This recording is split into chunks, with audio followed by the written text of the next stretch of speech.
ठीक है, तो आज का हमारा टॉपिक हो गया, पहला क्लास होगा नेटवर्क सेक्शन के ऊपर मोबाइल फोन का। ठीक है, तो डिस्कस करेंगे हम लोग नेटवर्क सेक्शन मोबाइल फोन का। तो आज हम लोग बेसिक को पहले समझ लेते हैं, इसके ऊपर हम लोग को 2-3 क्लास करना पड़ेगा। तो पहले मैं तुम लोगों को नेटवर्क सेक्शन में कौन कौन सा आईसीज इन्वॉल्व होता है, पहले वो थोड़ा मैं बोल दूं यहाँ पे। मतलब जो मोबाइल का जो नेटवर्क काम करता है उसमें क्या क्या आईसी इन्वॉल्व है। ठीक है, देखो, और उन आईसीज को क्या क्या वोल्टेज, आज के क्लास में हम लोग बस इसी को समझेंगे कि वोल्टेज रिक्वायरमेंट क्या है, किस आईसी को क्या वोल्टेज चाहिए होता है, कितना वोल्टेज देना पड़ता है नेटवर्क सेक्शन को प्रॉपर्ली वर्क करने के लिए, और वोल्टेज लेवल में तुम इसको कैसे ट्रबल शूट करोगे ये हम लोग समझेंगे आज। ठीक है, बाकी उसका जो सिग्नल लेवल है, क्लॉक लेवल है, ये बाद में समझेंगे। तो नेटवर्क सेक्शन को वर्क करने के लिए यहाँ पे देखो क्या क्या इन्वॉल्व होता है। सबसे पहले तुम्हारा हो गया अच्छा, जैसे हम लोग को पता है मोबाइल में तुम्हारा जो फोन है उसमें तुम्हारा नेटवर्क अलग अलग तरह का होगा। एक हो गया 2G, 3G, 4G, ठीक है, 5G भी है। फिलहाल मैं 5G का यहाँ पे डिस्कस नहीं कर रहा हूँ, मैं 2G, 3G और 4G का डिस्कस कर रहा हूँ। तो 2G एक हो गया 2G और दूसरा हो गया 3G एंड 4G। ठीक है, तो 3G एंड 4G के लिए एक आईसी होता है। ठीक है, 3G एंड 4G के लिए एक PA आईसी होता है, पावर एम्पलीफायर, और 2G के लिए एक PA आईसी होता है, पावर एम्पलीफायर। PA मतलब पावर एम्पलीफायर। समझ में आ रहा है बात? एक 2G के लिए होगा पावर एम्पलीफायर आईसी। मैंने लास्ट टाइम तुम लोग को इसका थ्योरी दिया था, वहां पे मैंने समझाया था नेटवर्क सेक्शन में क्या क्या आईसी होता है। तो फिलहाल तो मैं यहाँ पे उसका नेक्स्ट वोल्टेज लेवल वाला पार्ट डिस्कस कर रहा हूँ। तो हम लोग जस्ट पहले ये जान लेते कि कौन कौन सा आईसी यहाँ पे इन्वॉल्व होता है। ठीक है, तो पहला हो गया तुम्हारा 2G PA power amplifier IC.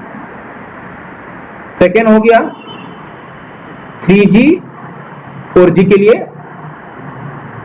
और एक आईसी होगा। ठीक है,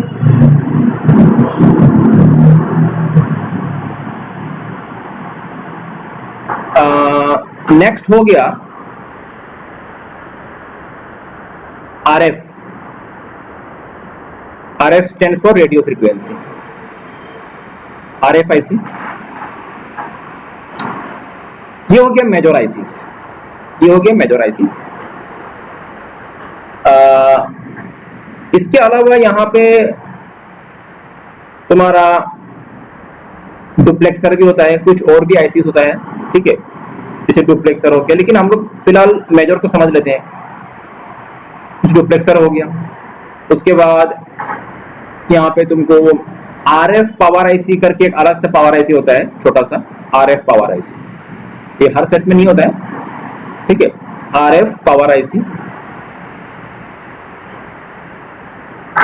उसके बाद इन सभी के साथ वर्किंग में क्या इन्वॉल्व रहता है, CPU and power IC involve रहता है। इन सभी के साथ वर्किंग जो होता है, नेटवर्क सेक्शन का जो वर्किंग होता है, उसमें तुम्हारा पावर आईसी भी, मेन पावर आईसी भी इन्वॉल्व रहेगा, और उसके साथ साथ CPU। तो CPU तो इन्वॉल्व रहेगा ही, कॉमन सा बात है। तो पूरा नेटवर्क सेक्शन को काम करने के लिए इन सभी आईसीज का जरूरत पड़ता है। और एक आईसी में तुमको बोल दूं, बहुतों को पता नहीं होता है, वो that is diversity antenna switch. Diversity antenna, ये और एक अलग सा आईसी होता है। मोस्ट ऑफ द टाइम हम लोग इसको इग्नोर करते हैं, लेकिन ये भी एक होता है, और इसका भी मोबाइल नेटवर्क में अगर कोई इशू आ तो इसको भी देखना पड़ता है। Diversity antenna switch. फिलहाल मैं चीजों को इतना कॉम्प्लेक्स नहीं करूंगा, इजीली समझाऊंगा। ठीक है, मेन आईसी के ऊपर में हम लोग पहले डिस्कस कर लेंगे। तो ये तो हो गया जो आईसीज जो नेटवर्क सेक्शन को वर्क करने के लिए ये सब आईसीज इन्वॉल्व रहता है। अच्छा, हो गया, लिख लिया। तो मैं नेक्स्ट पार्ट में जाऊं।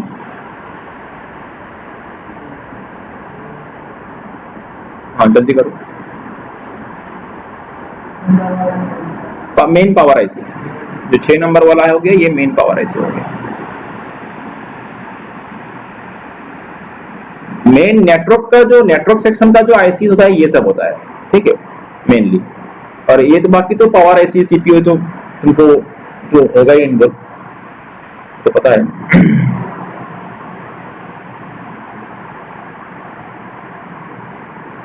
देखो मैं हो गया, तो इसको मैं इरेज कर दूं। देखो कॉन्सेप्ट ये है, पहले हम लोग समझ लेते हैं, पहले पूरा नेटवर्क का जो वर्किंग समझ लेते हैं हम लोग, ठीक है। मैं एक बेसिक्स लेवल में इसको समझाता हूं तुम लोगों को। देखो जो सिग्नल हमारा मोबाइल फोन रिसीव करता है, वो जो सिग्नल, ये हो गया समझ लो मेरा पूरा मदरबोर्ड हो गया, ठीक है, ये हो गया मेरा पूरा मदरबोर्ड। और समझ लो यहाँ ये हो गया एंटीना पॉइंट, ये क्या है, एंटीना पॉइंट हो गया। तो ये भाया एंटीना मेरा मोबाइल, तुम्हारा मोबाइल फोन क्या करेगा, सिग्नल को रिसीव करेगा, किसके जरिए, भाया एंटीना। क्लियर। जो सिग्नल रिसीव होता है वो क्या सिग्नल है, वो हो गया RF signal, radio frequency signal. जो सिग्नल रिसीव होगा वो कौन सा, भाया एंटीना के थ्रू, मतलब हवा से जो सिग्नल रिसीव होगा वो कौन सा सिग्नल होगा, RF signal, radio frequency signal. अच्छा समझ लो यहाँ पे कहीं पे तुम्हारा ये स्पीकर है, ये क्या है, ऐसे जस्ट समझ लो कि ये हो गया तुम्हारा स्पीकर और ये हो गया तुम्हारा माइक। तो जब हम लोग किसी से बात करते हैं तो वो दोनों ही होता है, हम लोग बात भी करते हैं और वॉइस हमारा वॉइस भी ट्रांसमिट होता है और बाहर से वॉइस रिसीव होता है, दो काम होता है कि नहीं। जैसे समझ लो ये तुम्हारा हो गया माइक, मैं दोनों तरीके से मैं समझा रहा हूँ। जब हम लोग कॉल करते हैं, जब हम लोग बात करते हैं मोबाइल फोन में, तो हमारा जो वॉइस है वो कौन रिसीव करता है, माइक।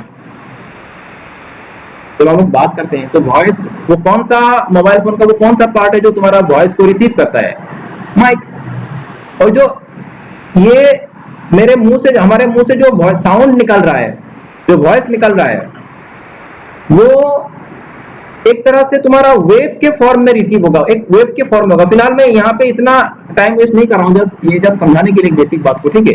एक वेव के फॉर्म में होगा, वेव।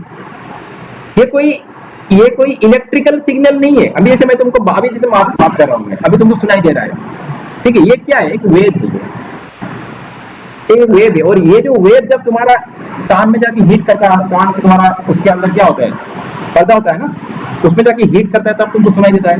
फिलहाल मैं यहाँ पे समझा रहा हूँ, यहाँ पे भी ये क्या है, वेव है। यहाँ पे कोई अभी इलेक्ट्रिकल सिग्नल नहीं है। ये जो वेव है, ये वेव कौन रिसीव करेगा, माइक। माइक इस तरह का, ये इसका स्ट्रक्चर कुछ तरह का, इसके अंदर होता है मैग्नेट। फिलहाल ये सब टाइम लगेगा समझाने में, ठीक है। तो उसमें माइक में क्या होता है कि जब वो जो वेव है, जो साउंड है, जो मुंह से निकल रहा है तुम्हारा, वो माइक रिसीव करेगा और माइक में क्या होगा, वही साउंड, वही वॉइस इलेक्ट्रिकल सिग्नल में कन्वर्ट हो जाएगा।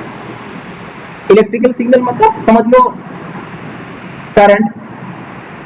करंट में कन्वर्ट हो जाएगा, ठीक है। एम्पियर बोल रहा हूं मैं, इसे इलेक्ट्रॉन का फॉर्म में आ जाएगा। वो इलेक्ट्रॉन का जो मूवमेंट होता है ना, उस फॉर्म में आ जाएगा। यहाँ पे इसके अंदर कॉइल होता है, मैग्नेट होता है, वो सबका कुछ हलचल होगा तो वहां पे क्या होगा, ये जो साउंड सिग्नल है वो इलेक्ट्रिकल सिग्नल में कन्वर्ट हो जाएगा।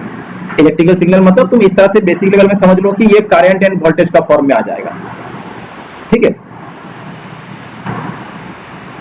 तो माइक सिग्नल को, वॉइस को रिसीव कर रहा है और माइक में ये क्या बन गया, अभी ये हो गया तुम्हारा साउंड जो कि हम लोग बात कर रहे हैं। और यहाँ पे माइक में ये क्या बन चुका है, माइक रिसीव करके उसको क्या, उसने क्या बना दिया, इसको माइक ने उसको इलेक्ट्रिकल सिग्नल में उसको कन्वर्ट कर दिया। क्या सिग्नल में, इलेक्ट्रिकल सिग्नल में, करंट एंड वोल्टेज का फॉर्म आता है। बहुत माइनर सा वो होता है, वो तुम इस तरह से वो डिजिटल मल्टीमीटर से उसको चेक नहीं कर पाओगे, इसके लिए डीएसओ का जरूरत पड़ता है। क्लियर ना। अभी जो इसने सिग्नल रिसीव किया ये तो इलेक्ट्रिकल सिग्नल है, ठीक है। ये जो सिग्नल है, अभी ये माइक से जो सिग्नल आ रहा है ये कहां तक जाएगा, ये सीपीयू का, ये तुम्हारा, अभी इसमें सीपीयू का रोल आ गया, ठीक है। इसमें किसका रोल आ गया, सीपीयू। सीपीयू इस सिग्नल को कहां तक फॉरवर्ड करेगा, आरएफ। सीपीयू जो माइक से जो सिग्नल रिसीव कर रहा है वो इसको कहां तक फॉरवर्ड करेगा, आरएफ तक। आरएफ आईसी का काम हो गया। सीपीयू के अंदर एक सेक्शन होता है जिसको बोलते हैं बेस बैंड सेक्शन। फिलहाल मैं यहाँ पे जस्ट इसको बोल दूं, सीपीयू का अंदर बहुत सारा सेक्शन, क्योंकि सीपीयू तो सभी काम को कंट्रोल करता है ना, सिर्फ नेटवर्क का काम कंट्रोल करता है ऐसा बात नहीं है।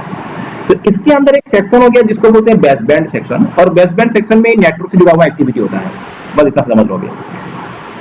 सीपीयू इस सिग्नल को कहां तक फॉरवर्ड करेगा, आरएफ तक, और आरएफ में ये सिग्नल, आरएफ आईसी का काम हो गया उसी सिग्नल को किस सिग्नल में कन्वर्ट करना, आरएफ सिग्नल में, रेडियो फ्रीक्वेंसी, क्योंकि इसका नाम ही आना है। ये आरएफ आईसी क्या करेगा, इसको रेडियो फ्रीक्वेंसी सिग्नल में कन्वर्ट कर देगा। जो सिग्नल इसको मिल रहा है यहां से, वो इसको रेडियो फ्रीक्वेंसी सिग्नल में कन्वर्ट करेगा। देखो ये जो साउंड इलेक्ट्रिकल सिग्नल पहले वेव के फॉर्म में था, उसके बाद इलेक्ट्रिकल सिग्नल में कन्वर्ट हुआ, उसके बाद आरएफ ने उसको क्या सिग्नल में कन्वर्ट किया, रेडियो फ्रीक्वेंसी सिग्नल में उसको कन्वर्ट किया। और यही रेडियो फ्रीक्वेंसी सिग्नल अभी क्या होगा तुम्हारा, इसको, ये जो सिग्नल बना रेडियो फ्रीक्वेंसी सिग्नल, इसको दिया जाएगा पीएआईसी तक, पावर एम्पलीफायर तक। इसका रोल क्या है, इसका रोल है जो सिग्नल इसने बनाया है आरएफ सिग्नल, उसको बूस्ट करना, उसको एम्पलीफाई करना, उस सिग्नल को स्ट्रॉन्ग करना। जो सिग्नल बनाया गया है आरएफ के थ्रू, आरएफ सिग्नल, उसको क्या करना है, एम्पलीफाई करना है, तो बूस्ट करना है। क्योंकि ये जो सिग्नल बना आरएफ के थ्रू, ये आरएफ सिग्नल इतना स्ट्रॉन्ग नहीं है कि ये जो सिग्नल है नियर बाय टावर तक पहुंच पाए। क्योंकि सिग्नल जो हम लोग यहाँ से बात करेंगे तो वो एंटीना से वो बात हवा में रिलीज होगा ना, और वो सिग्नल कहाँ रिसीव होगा, कौन इसको रिसीव करेगा, वो कहां तक जाएगा, वो नियर बाय टावर तक जाएगा। लेकिन जो सिग्नल बन रहा है आरएफ, जो सिग्नल बना रहा है आरएफआईसी, वो सिग्नल इतना स्ट्रॉन्ग नहीं है तो कि वो नियर बाय टावर तक पहुंच पाए। तो इसीलिए पीए का काम क्या होता है, उस सिग्नल को पावर बूस्ट अप करना, उसको स्ट्रॉन्ग बनाना। किसका काम है ये, पीए का काम हो गया, इस सिग्नल को, इस आरएफ सिग्नल। और एक बार ये जब बूस्ट अप हो जाएगा, उसके बाद इसको क्या किया जाएगा, एंटीना पॉइंट तक छोड़ दिया जाएगा, और एंटीना पॉइंट से ये हवा में रिलीज होगा, और हवा से ये नियर बाय टावर तक जाके उसको, नियर बाय जो टावर है वो उसको रिसीव करेगा सिग्नल। तो ये हो गया ट्रांसमिटिंग का खेल, जब वॉइस तुम्हारा जा रहा है, और जब वॉइस जो आ रहा है रिसीव हो रहा है, उसमें क्या होता है, उसमें जब तुम्हारा फोन वॉइस रिसीव करता है तो कौन सा सिग्नल रिसीव कर रहा है, आरएफ सिग्नल। हवा में जो सिग्नल तुम्हारा जो ट्रांसमिटर रिसीव हो रहा है कौन सा, आरएफ सिग्नल है।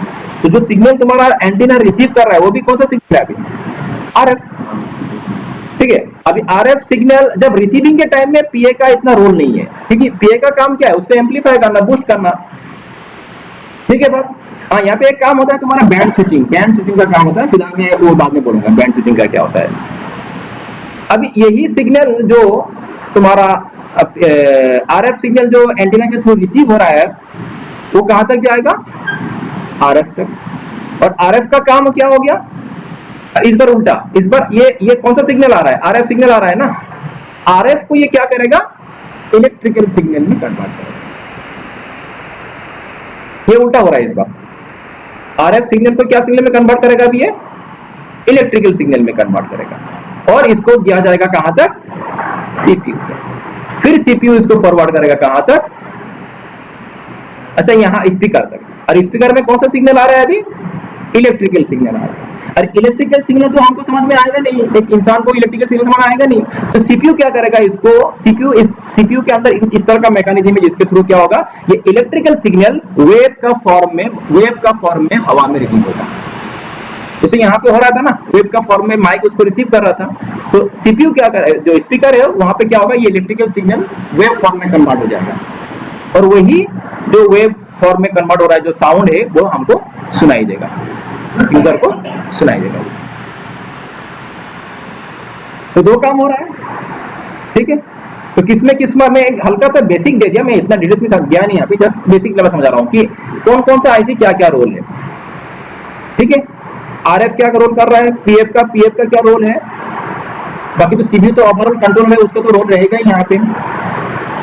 और बीच में जो और भी आईसी वगैरह है उसका मैंने फिलहाल बोला नहीं यहाँ पे, जैसे तुम्हारा डुप्लेक्सर हो गया, ये सब हो गया, वो बाद में आएंगे। अभी इन सभी को वर्क करने के लिए किसको, जैसे आरएफ को, पीए को, इन सभी को तो काम करने के लिए क्या चाहिए, सप्लाई चाहिए ना, वोल्टेज चाहिए। बिना सप्लाई बिना वोल्टेज कोई काम नहीं करेगा। और इन्हीं को सप्लाई या तो वोल्टेज कहां से मिलेगा, पावर आईसी से मिलेगा। ठीक है, इन्हीं को सप्लाई या तो वोल्टेज कहां से मिलेगा, पावर आईसी। लेकिन इनका सप्लाई या तो वोल्टेज जो है ये सिर्फ पावर आईसी से आ रहा है ऐसा बात नहीं है। अभी थोड़ा हम लोग उसी को समझेंगे डिटेल्स में, किस किस आईसी को क्या क्या सप्लाई चाहिए होता है। ये सप्लाई अगर इन आईसीज को प्रॉपर्ली नहीं मिला तो तुम्हारा नेटवर्क सेक्शन काम नहीं करेगा। क्लियर? तो ये बस समझने के लिए, इसको तुम लोग ड्रॉ मत करो, जस्ट समझाने के लिए बोल रहा हूँ। अभी जो मैंने अभी तुमको समझाया यहाँ पे नॉलेज के लिए दे रहा हूँ मैं। अभी आएंगे मेन पॉइंट में आएंगे तब तुम उसको नोट डाउन करना। ये जस्ट एक आइडिया के लिए दे रहा हूँ मैं, क्या आईसी का क्या रोल होता है। फिलहाल इसको मैं इरेज करता हूँ। अभी क्या क्या मेजर आईसीज हो गया समझ लो। पहले हो गया एक 2G का, मैं बोला 2G का अलग से होगा और 3G एंड 4G के लिए अलग से होगा। क्या होगा, AIC PIC। तो ये हो गया 3G 4G के लिए और ये 2G के लिए पावर एम्पलीफायर।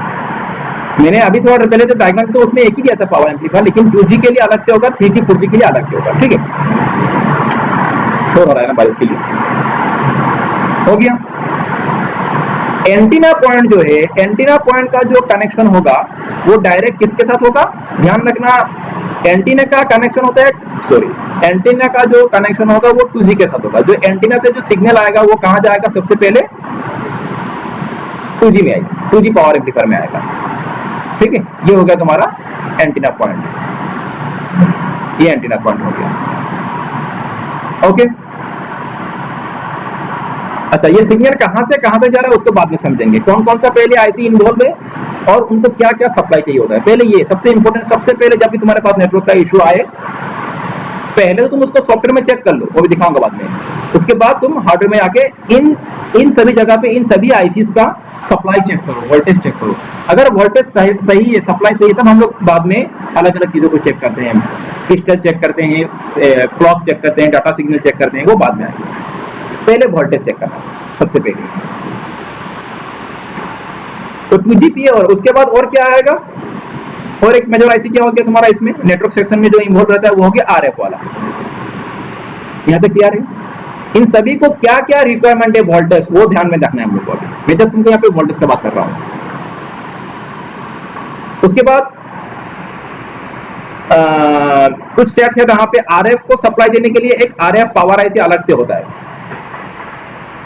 आरएफ को सप्लाई देने के लिए एक आरएफ पावर आईसी होगा, और एक होगा तुम्हारा मेन पावर आईसी। एक क्या होगा, मेन पावर आईसी होता है, जो तुम्हारा पावर मैनेजमेंट आईसी है, पीएमआईसी। और सीपीयू तो इसमें इन्वॉल्व रहेगा ही।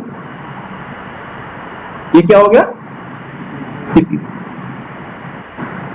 तो ये हो गया कुछ मेन आईसीज जो इस नेटवर्क सेक्शन का एक्टिविटी में इन्वॉल्व रहेगा।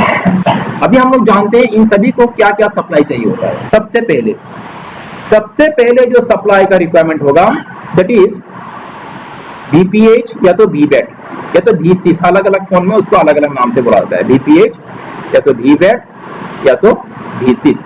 ठीक है, तो इसको मैं क्लियर लिखता हूं यहाँ पे।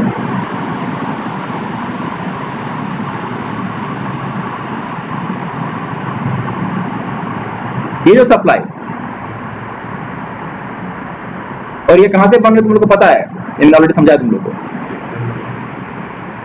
ये जो सप्लाई है ये कितना होगा, 3.7 से लेके 4.2 का होगा। ये होगा तुम्हारा 3.7 से लेकर के 4.2 का।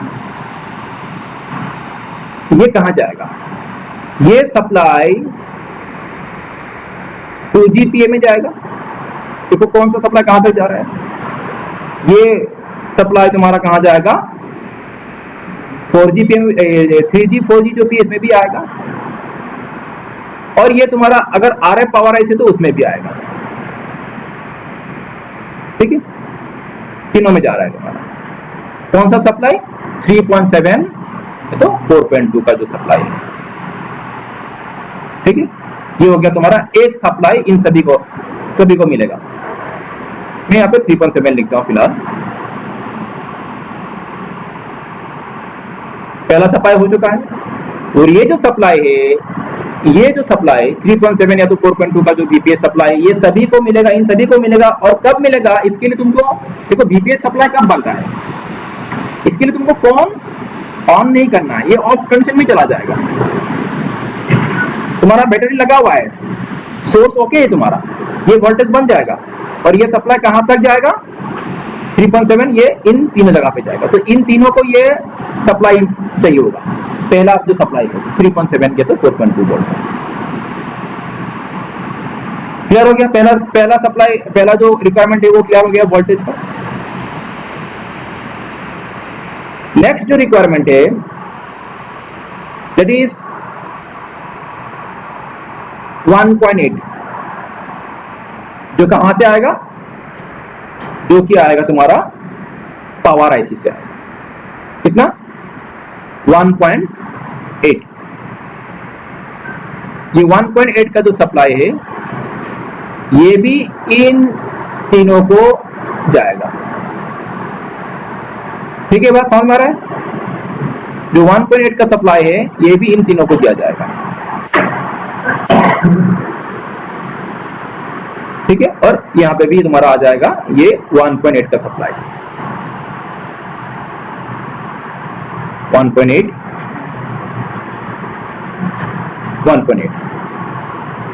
चलो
हाँ अच्छा नेक्स्ट देखो, ठीक हो गया बात यहां तक, ये हो गया 1.8, ठीक है, 1.8 है। तो ये तीनों को, पहला तो हो गया बीपीएच या तो बीएस, बीबीएट या तो बीसीएस, 3.7 से लेकर 4.2 तक सप्लाई तीनों को चाहिए होता है। नेक्स्ट जो रिक्वायरमेंट है 1.8 वोल्ट का, जो कि कहां से आ रहा है तुम्हारा मेन पावर आईसी, इसको वीआईओ भी बोलते हैं, इसको क्या कहते हैं, VIO supply, voltage input output, okay, VIO. ये जो हो गया ये वीआईओ, समझ में आ रहा है कौन सा सप्लाई कहां पे जा रहा है। ये जो मैं यहाँ पे ये दे रहा हूँ ना सर्कल करके, ये मतलब यहाँ पे इंटरसेक्ट कर रहा है लाइंस, मतलब कहां से किसके साथ लिंक हो रहा है। अच्छा, उसके बाद नेक्स्ट, जब इसको ये दोनों सप्लाई मिलेगा इसको आरएफ पावर को, तो आरएफ पावर ऐसी क्या करता है कि 3G 4G के लिए, इसके लिए और एक सप्लाई बनाता है, और वो हो गया किसके लिए, इसके लिए और एक सप्लाई बनाता है, और वो हो गया तुम्हारा, इसको बोलते हैं एपीटी सप्लाई, वीबीबी एपीटी सप्लाई, इसका एक नाम दिया गया है क्या, एपीटी। ये तुम्हारा समझ लो वेरी करता है 2.7 से लेके 3 पॉइंट समथिंग तक, ये क्या करेगा, वेरी करेगा, कभी थोड़ा कम होता है, इसलिए वेरी करता है फोन, अलग अलग फोन के हिसाब से, ठीक है, लेकिन इसका थोड़ा वोल्टेज हाई होता है, बाकी के कंपेयर में थोड़ा वोल्टेज इसका हाई, 2 मतलब 1.8 से ज्यादा होगा तुम्हारे यहाँ, फोन की वाइज ये डिपेंड करता है। ये सप्लाई कब बनेगा, जब इसको ये दो मिलेगा, और ये किसके लिए बनाएगा, ये 3G 4G के लिए। तो ये जो 3G 4G वाला है, इसके लिए तीन सप्लाई इंपॉर्टेंट है, एक तो हो गया 3.7, दूसरा हो गया 1.8, और फिर हो गया ये वाला एपीटी सप्लाई। क्लियर हो गया। देखो ये 3.7 वाला डिफॉल्ट में बन जाता है, 3.7 वाला जो सप्लाई वो कब बनेगा, वो डिफॉल्ट में ही बनेगा, फोन ऑफ में ही तुम्हारा बन जाएगा। 1.8 का जो सप्लाई है ये तो जब तुम फोन ऑन करोगे, 1.8 का जो सप्लाई है ये फोन ऑन करने के बाद तुम्हारा बनता है, समझना क्या बोल रहा हूं मैं। 3.7 तो डिफॉल्ट में बन रहा है, लेकिन 1.8 कब बनेगा, जो कि पावर से आ रहा है, वो फोन को ऑन करने के बाद। लेकिन ये जो बनेगा 2.7 से लेके जो एपीटी सप्लाई है, ये कब बनेगा, फोन ऑन करने के साथ तुम्हारा सिम कार्ड भी लगा हुआ रहना पड़ेगा, इंसर्ट होना पड़ेगा, ये सिम कार्ड इंसर्ट होना पड़ेगा, तभी जाके ये सप्लाई बनेगा, ध्यान रखना। उससे पहले यहाँ पे सप्लाई हो सकता है, लेकिन वो फ्लक्चुएट करेगा, लेकिन सिम कार्ड लगाने के बाद ये स्टेबल हो जाएगा, ये सप्लाई, समझ में आ रहा है। फोन ऑन के साथ साथ यहाँ पे सिम कार्ड लगा हुआ रहेगा, तभी जाके ये वाला सप्लाई बनेगा। तो इसके लिए तीन हो गया, रह गया आरएफ। अच्छा, आरएफ को WTR भी बोला जाता है, ठीक है, अभी जो आरएफ आईसी इसको क्या बोला जाता है, WTR बोला जाता है इसको। अच्छा, तो आरएफ के लिए क्या सप्लाई है, आरएफ के लिए जो सप्लाई बनेगा वो आएगा पावर आईसी से आएगा। वो कहां से आएगा, पावर आईसी से आएगा। एक हो गया, इसका दो इंपॉर्टेंट सप्लाई बनता है पावर आईसी से, एक हो गया 1.8 और दूसरा हो गया 1.0, ये तो 1 वोल्ट का। एक हो गया कितना, 1.8 और दूसरा हो गया 1.1 डायरेक्ट।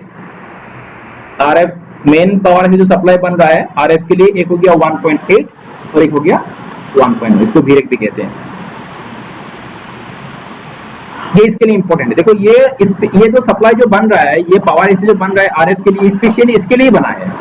देखो ये वाला सप्लाई इसको नहीं दिया गया है, कौन सा सप्लाई, वो 1.8 तो पहले ही बना था ना, लेकिन वो वाला 1.8 वोल्ट इसके नहीं दिया गया है, इसको अलग से 1.1 वोल्ट बना के 1.8 वोल्ट इसके लिए बना के दिया, मतलब ये स्पेशली इसके लिए बनाया गया है, ध्यान रखना। तो अगर तुम्हारा आरएफ को 1.8 वोल्ट नहीं मिल रहा है, तुम कहीं से भी उठा के इसको नहीं लगा पाओगे, जंपर करने से नहीं होगा, क्योंकि स्पेशली इसके लिए ही 1.8 वोल्ट बनाई है। बात समझ आ रहा है ना।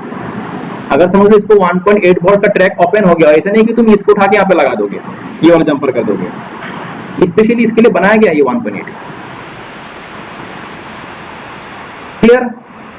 तो किसको क्या सप्लाई चाहिए होता है, ये जो तुम्हारा WTR है तो RF ऐसे इसको क्या चाहिए 1.8 एंड 1.0, ये तो 1.0 जो कहां से आ रहा है, मेन पावर से आ रहा है, स्पेशली इसके लिए बनाया। और ये वोल्ट भी कब बनेगा, सिम कार्ड इंसर्ट होने से बनेगा। ध्यान रखना, ये सिम लगाने के बाद ही, ये उससे पहले भी हो सकता है लेकिन वेरिएबल वेरी करेगा, लेकिन सिम लगाने के बाद क्या हो जाएगा, ये स्टेबल हो जाएगा। कौन सा दो वोल्टेज, ये RF का जो वोल्टेज, ठीक है। कौन सा वोल्टेज कब आ रहा है, ध्यान रखना, ये डिफॉल्ट में आ रहा है, ये ऑन करने के बाद ये वाला ये डिफॉल्ट में बन रहा है, ये बनेगा सिम कार्ड लगाने के बाद, ये भी बनेगा तुम्हारा सिम इंसर्ट करने के बाद। हो गया यहां तक, रह गया कौन सा अभी, CPU। मैंने थोड़ा देर पहले तुमको बोला था कि CPU का भी एक सेक्शन होता है CPU के अंदर जो कि नेटवर्क से जुड़ा हुआ काम करता है, जिसको बोलते हैं बेस बैंड सेक्शन, ठीक है। इसके अंदर एक सेक्शन होता है बेस बैंड सेक्शन, ये वाला सेक्शन क्या काम करता है, नेटवर्क सिग्नल से जुड़ा हुआ जो भी एक्टिविटी होता है उन सिग्नल्स को वो प्रोसेसिंग कहां पे होता है, यहीं पे होता है, CPU के अंदर होता है। तो CPU के अंदर का इस सेक्शन को सप्लाई चाहिए अभी, जब इस सेक्शन को सप्लाई नहीं मिलेगा वो बेसबैंड सेक्शन काम नहीं करेगा, क्योंकि RF जो है WTR जो है, जो नेटवर्क सिग्नल वगैरह हो वो कहां पे इसको सेंड करेगा, CPU को सेंड करेगा, CPU का कौन सा सेक्शन में जाएगा, वो बेसबैंड सेक्शन में जाएगा वो। तो बेसबैंड सेक्शन को भी चाहिए सप्लाई, और इसके लिए जो सप्लाई चाहिए वो हो गया तुम्हारा 0.8, ये स्पेशली CPU का बेसबैंड सेक्शन के लिए चाहिए। कितना हो गया वो 0.8 का सप्लाई। कुछ वोल्टेज जो तुम लोग चेक कर पाओगे आसानी से, लेकिन कुछ वोल्टेज चेक करना थोड़ा डिफिकल्ट टास्क हो सकता है, जैसे ये वाला हो गया, इसके लिए तुमको वो पर्टिकुलर ट्रैक समझना होगा, वो पर्टिकुलर, ठीक है, उस ट्रैक में अगर कोई कंपोनेंट है तो उसमें जाके चेक करना होगा, या तो कैपेसिटर है तो उसमें जाके चेक करना होगा, जो भी हो। तो और ये भी कब बनेगा, सिम कार्ड इंसर्ट होने के बाद। ध्यान रखो कौन सा सप्लाई कब बन रहा है, ये भी कब बनेगा, तुम्हारा सिम कार्ड इंसर्ट होने के बाद, तो ये सप्लाई इसको बनेगा। तो ये हो गया इन सभी के लिए मेन सप्लाई जो रिक्वायरमेंट है। क्लियर बात, इन सभी को ये मेन सप्लाई चाहिए होता है। अगर इसको ये नहीं मिला तो हमारा नेटवर्क सिस्टम काम नहीं करेगा, अगर इसको नहीं मिला ये सप्लाई तो नेटवर्क सिस्टम काम नहीं, मतलब इनमें से कोई भी सप्लाई अगर फेल हो गया तुम्हारा नेटवर्क सिस्टम में प्रॉब्लम आ जाएगा, नो सर्विस का प्रॉब्लम आएगा, नो नेटवर्क का प्रॉब्लम आएगा। ये तो हो गया सप्लाई का केस, वोल्टेज लेवल का केस हो गया। ये क्या है, वोल्टेज लेवल। तुमने देखा, तुमने चेक किया, सभी ओके मिला तुमको, समझ लो तुमने सपोज चेक कर लिया और सभी तुमको सप्लाई ओके मिला, फिर भी तुम्हारा प्रॉब्लम है, नेटवर्क प्रॉब्लम है। ऐसा बात नहीं कि हमेशा तुम्हारा सप्लाई पे प्रॉब्लम होता है, हो सकता है कि IC भी फेल हो, या तो तुम्हारा दूसरा कोई सिग्नल काम नहीं कर रहा हो।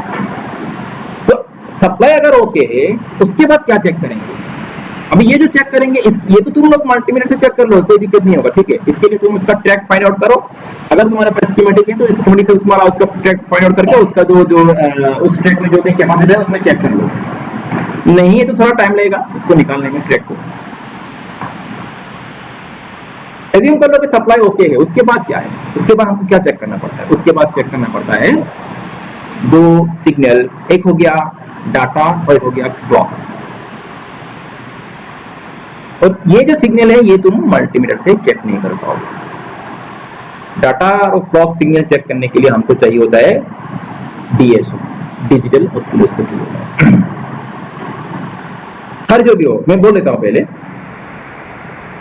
तो बाकी जो दो सिग्नल हो गया, क्या हो गया, एक डाटा एक क्लॉक। और ये जो डाटा क्लॉक बनेगा ये कहां से बनता है, ये CPU से बनता है। एक हो गया तुम्हारा RF के लिए डाटा मतलब डाटा, सेकंड हो गया RF क्लॉक, ठीक है।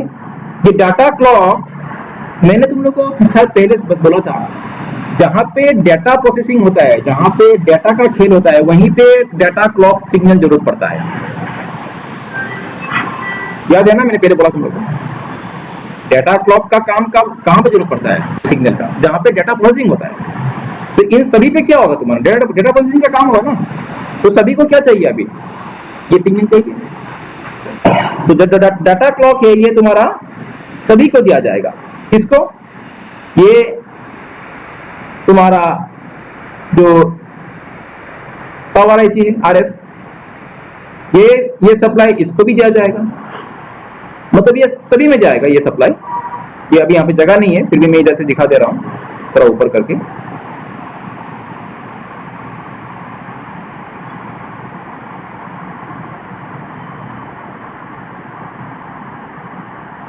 ये आएगा तुम्हारा पीए 3G 4G जो पीए इसमें भी आएगा, और सेम सप्लाई तुम्हारा कहां जाएगा, सेम जो सप्लाई है इसको भी दिया जाएगा। क्लियर हो गया बात सिर्फ यही है, इसको तुम मल्टीमीटर से चेक नहीं कर पाओगे। तो किस किस को मिला, इसको मिला, इसको मिला और इसको मिला। और ये सेम डाटा क्लॉक अलग से बनाया जाएगा आरएफ के लिए भी एक, जो कि सीपीयू से आएगा। किसके लिए बनाया जाएगा, आरएफ के लिए डाटा क्लॉक, और ये भी तुम्हारा सीपीयू से बनेगा। जितना भी येलो में तुमको सिग्नल में दिखा रहा हूं, ये सब क्या है, डाटा क्लॉक, सीपीयू से आ रहा है। जस्ट जान दो, चेक करना ना करना अलग बात है, इसके लिए जान दो उसको होता क्या है पहले। क्योंकि अगर वोल्टेज लेवल में मैंने चेक कर लिया और अगर मेरा प्रॉब्लम सोल्व नहीं हो रहा है, तो हम लोग क्या करेंगे, ये चेक करेंगे। उससे पहले और एक सिग्नल चेक करना पड़ता है, दैट इज क्रिस्टल, ठीक है, एक्सो जिसको बोलते हैं। और एक सिग्नल होता है जो कि क्रिस्टल से होता है, और वो आएगा तुम्हारा कहां से आएगा, पावर आईसी से आएगा। ये कहां से आएगा, पावर आईसी से, एक्सो सिग्नल 10 फीट।